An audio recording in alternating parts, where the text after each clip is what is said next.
Good morning, सुप्रभात, वंदे मातरम विद्यार्थी मित्रों। मैं आनंद सर अपने YouTube channel make account easy with Anand sir में आपका हार्दिक स्वागत करता हूं। दोस्तों, आपको पता ही है कि हम लोग अकाउंट पार्ट 1 में लगभग अकाउंट पार्ट 1 पूरा करने जा रहे हैं, जिसमें हमने अभी सोमवार को यानी लास्ट यूट्यूब लाइव लेक्चर के माध्यम से पाठ 10 पुरानी बुक के हिसाब से पाठ 10 और नई बुक के हिसाब से पाठ 11 यानी दोनों ही बुक के हिसाब से आखिरी चैप्टर जो है बैंक समाधान विवरण वो पूरा कर लिया है। अब दोस्तों हमारा नई बुक के हिसाब से 2 चैप्टर यानी तीसरा नई बुक में चैप्टर नंबर 3 पे है वस्तु सेवा कर जीएसटी और चौथे नंबर पे है हिसाबी समीकरण पुरानी बुक में, और नई बुक में 5वें नंबर चैप्टर पे है हिसाबी समीकरण। ये 2 चैप्टर अब बाकी है, जिसमें से नई बुक का जो चैप्टर है चैप्टर नंबर 3 वस्तु सेवा कर जीएसटी गुड्स सर्विस टैक्स, ये हम लोग सीखने वाले हैं दोस्तों। लेकिन इसके लिए पुरानी बुक जिनके पास, जिन बच्चों के पास, उनके पास ये चैप्टर नहीं होगा, इसलिए मैंने ग्रुप में आपको पीडीएफ भेजा है, तो उसको पहले एक बार अच्छी तरह से पढ़ लीजिएगा। और ये जो चैप्टर है दोस्तों पूरा थियरी बेस्ड चैप्टर है, इसमें से कोई प्रश्न नहीं पूछे जाते, लेकिन थियरी पूछी जाती है। प्रश्न मतलब जो हल करने वाले प्रश्न हैं उस तरह के प्रश्न नहीं पूछे जाते, थियरी से जुड़े हुए, थियरी से संबंधित प्रश्नों को पूछा जाता है। तो ये जो जीएसटी का चैप्टर है पार्ट 3 नई न्यू बुक के हिसाब से बार बार कह रहा हूँ, क्योंकि मैंने पार्ट 3 का जो यूट्यूब पर वीडियो डाला हुआ है और रोज नाम चा, मैंने जो भी पार्ट के नाम दिए हुए हैं सब पुरानी बुक के हिसाब से दिए हैं, क्योंकि मेरे हिसाब से 50% से अधिक लोगों के पास अभी भी पुरानी बुक ही है। और खैर पुरानी बुक और नई बुक में कोई अंतर नहीं है, बस उसमें एक चैप्टर नया है पार्ट 3 जीएसटी, जिसका थियरी से संबंधित वो चैप्टर है। और इस चैप्टर को पढ़ाने वाली है दोस्तों हमारे स्कूल में बीएड की इंटर्नशिप करने के लिए आई हुई टीचर अंजू मोरिया टीचर। जैसे हर साल आपको पता होगा कि बीएड की इंटर्नशिप करने के लिए कुछ टीचरें या कुछ सर आते हैं जो अपने अलग अलग क्लासों में अलग अलग विषय पढ़ाते हैं, क्योंकि उन्हें भी पढ़ाना होता है। बीएड से उन्हें पार्ट लेसन मिला होता है, वो जाकर स्कूल में उन्हें पढ़ाना होता है। तो अभी ऑनलाइन लेक्चर चल रहा है, तो अलग अलग इकोनॉमिक्स के वीडियो आपको आते होंगे ग्रुप में, जो अलग अलग टीचर बनाकर भेजती है। उसी तरह से अकाउंट विषय में भी अंजू मौर्या टीचर ने ये वस्तु सेवा कर यानी जीएसटी से संबंधित बहुत ही अच्छा 2 भागों में इस चैप्टर को 2 अलग अलग वीडियो के माध्यम से समझाया है। इसमें बताए गए सभी मुद्दे को आपको अच्छी तरह से लिख लेना है और याद करना है। इसके 2 अलग अलग भाग है। आज पार्ट 1 जीएसटी का जो चैप्टर है उसका पार्ट 1 आप देखने वाले हैं। इसमें जो भी जीएसटी के बारे में बताया गया है, फुल फॉर्म बताया गया हो या अलग अलग सूचना बताया गया हो, उसको आपको नोटबुक में लिख लेना है और लिखकर उसे याद करना है। और फिर कल की वीडियो में भी इसके आगे का आपको बताया जाएगा, और आज और कल ये 2 वीडियो के माध्यम से ये चैप्टर पूरा खत्म हो जाएगा। तो इसको अच्छी तरह से देखिएगा और वीडियो को लाइक, शेयर और कमेंट जरूर करिएगा। Thank you so much. Vande Mataram विद्यार्थी मित्रों, श्री महावीर विद्या मंदिर ट्रस्ट बीएड कॉलेज स्टूडेंट मैं मौर्य अंजू आप सभी का मेरे यूट्यूब चैनल पर स्वागत करती हूँ। आज का विषय है अकाउंट, विषयांग है जीएसटी। जीएसटी के बारे में आप सभी ने तो सुना ही होगा। जीएसटी का फुल फॉर्म है goods and service tax. GST की प्रस्तावना देश की आर्थिक आवश्यकताओं को परिपूर्ण करने के लिए सरकार द्वारा करों की वसूली की जाती है। इन करों को मुख्यतः 2 भागों में बांटा गया है। एक तो है प्रत्यक्ष कर, दूसरा है परोक्ष कर। परोक्ष कर केंद्र सरकार तथा राज्य सरकार तथा केंद्र शासित प्रदेशों द्वारा वसूल किया जाता है। परोक्ष कर को केंद्र सरकार, राज्य सरकार और केंद्र शासित प्रदेश वसूल करते हैं। भारत के संदर्भ में परोक्ष कर पर विशेष रूप से वसूली किया जाता था।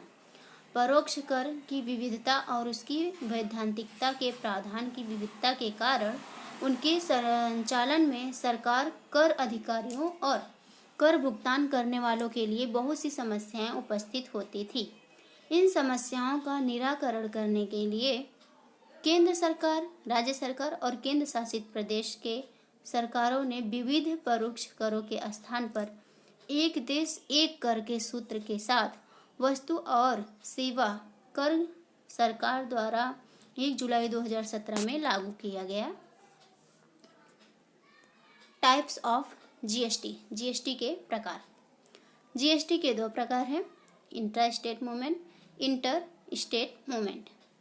इंट्रा स्टेट मूवमेंट मतलब कि जिस स्टेट में जिस वस्तु का उत्पादन हो रहा है उसी स्टेट में उसका विक्रय भी होता है, तो उसे इंट्रा स्टेट मूवमेंट कहते हैं। जिसमें सेंट्रल जीएसटी मतलब सीजीएसटी और स्टेट जीएसटी मतलब कि एसजीएसटी होता है। और इंटर स्टेट मूवमेंट मतलब जिस स्टेट में उस वस्तु का उत्पादन हुआ हो, उस स्टेट से वो दूसरे स्टेट में उसका विक्रय किया जा रहा हो तो उसे कहते हैं इंटर स्टेट मूवमेंट। इसके प्रकार है IGST। GST को निम्न प्रकार से समझा सकते हैं, जैसे कि केंद्र सरकार के परोक्ष कर प्लस राज्य सरकार और केंद्र शासित प्रदेश के परोक्ष कर, इन सभी को मिलाकर नए कर कानून, नई GST आई है, जिसे उसे हिंदी में वसेक भी कहते हैं। केंद्र सरकार के परोक्ष कर, केंद्रीय बिक्री कर, केंद्रीय आबकारी शुल्क, अतिरिक्त कस्टम ड्यूटी, सेवा कर। और राज्य सरकार तथा केंद्र शासित प्रदेश के जो परोक्ष कर हैं वो मूल्य वृद्धि कर, खरीद कर, बिक्री कर और मनोरंजन कर, ये सभी पुराने रद्द हुए कर हैं। और नया GST जो आया है वो 1 जुलाई 2017 को लागू किया गया। केंद्र सरकार, राज्य सरकार और केंद्र शासित प्रदेश के सरकारों ने मिल करके 5 GST कर कानून बनाए हैं, जो नीचे दिए गए हैं। पहला है केंद्रीय वस्तु और सेवा कर कानून, इसको इंग्लिश में द CGST एक्ट कहते हैं। CGST एक्ट, इन सभी का फुल फॉर्म आगे हम अभी देखेंगे। दूसरा है राज्य वस्तु और सेवा कर कानून, द SGST एक्ट। तीसरा है केंद्र शासित प्रदेश वस्तु और सेवा कर कानून, UTGST एक्ट। चौथा है संकलित वस्तु और सेवा कर कानून, IGST एक्ट। पांचवा है वस्तु और सेवा कानून, राज्य मुआवजा, इसे the GST compensation cases act कहते हैं। इन सभी का फुल फॉर्म यहाँ पे आप देख सकते हैं। CGST goods and service tax, और नहीं GST को गुड्स एंड सर्विस टैक्स, और CGST को central goods and service tax, SGST को state goods and service tax, UTGST को union territory goods and service tax, IGST integrated goods and service tax. अब इन सभी का थोड़ा विस्तार से चर्चा करेंगे एक एक करके। The CGST act, CGST act इस कानून में केंद्रीय वस्तुओं एवं सेवाओं की पूर्ति के व्यवहारों पर कर के प्रावधान का समावेश किया गया है। और जो SGST एक्ट है उसमें कानून में संबंधित राज्य की जो वस्तुओं और सेवाओं की पूर्ति के व्यवहारों पर कर के प्रावधान का समावेश होता है। इन CGST एक्ट और SGST एक्ट, इन दोनों का एक उदाहरण द्वारा हम समझेंगे। जैसे कि मान लीजिए कि राजेश महाराष्ट्र का एक डीलर है, जिसने महाराष्ट्र में एक डीलर है और महाराष्ट्र में ही आनंद को एक कुछ सामान बेचता है 10,000 में, तो GST दर उसकी कितनी हुई? 9%। और CGST और SGST दर कितनी? 9% की दर है, तो दोनों को मिला करके 18 हो गए। ऐसे मामले में डीलर 1800 रुपये का पूरा विक्रय कर रहा है, जिसमें से 900 केंद्र सरकार को जाएगा और 900 जो बचा हुआ है वो महाराष्ट्र के सरकार के पास जाएगा। आप सभी को समझ में आया? जैसे कि जिस हमने पहले क्या समझाया था, CGST और SGST में यही होता है, जिस स्टेट में उसका उत्पादन हुआ अगर उसी स्टेट में उसका विक्रय किया जाता है तो वो CGST और SGST के रूप में होता है। और यहाँ पे राजेश जो है वो महाराष्ट्र का ही डीलर है और महाराष्ट्र में ही आनंद को बेचा है सामान 10,000 में, तो उसकी GST दर 9% और C और SGST दर 9%। इस प्रकार से पूरे 18% हुए। ऐसे में उसने कुल 1800 हुए और 1800 में से आधा जो है वो केंद्र सरकार को गया और जो 900 बचा वो महाराष्ट्र के सरकार को गया। अब हम पढ़ेंगे द UTGST एक्ट। इस प्रकार के कानून में संबंधित केंद्र शासित प्रदेश की वस्तुएं एवं सेवाओं की पूर्ति के व्यवहार पर कर के प्रावधान का समावेश होता है। केंद्र शासित प्रदेश मतलब एक स्टेट में जो वस्तुएं होती वो उस स्टेट से दूसरे स्टेट में जाती हैं तो वो केंद्र शासित प्रदेश की वस्तुएं होती हैं।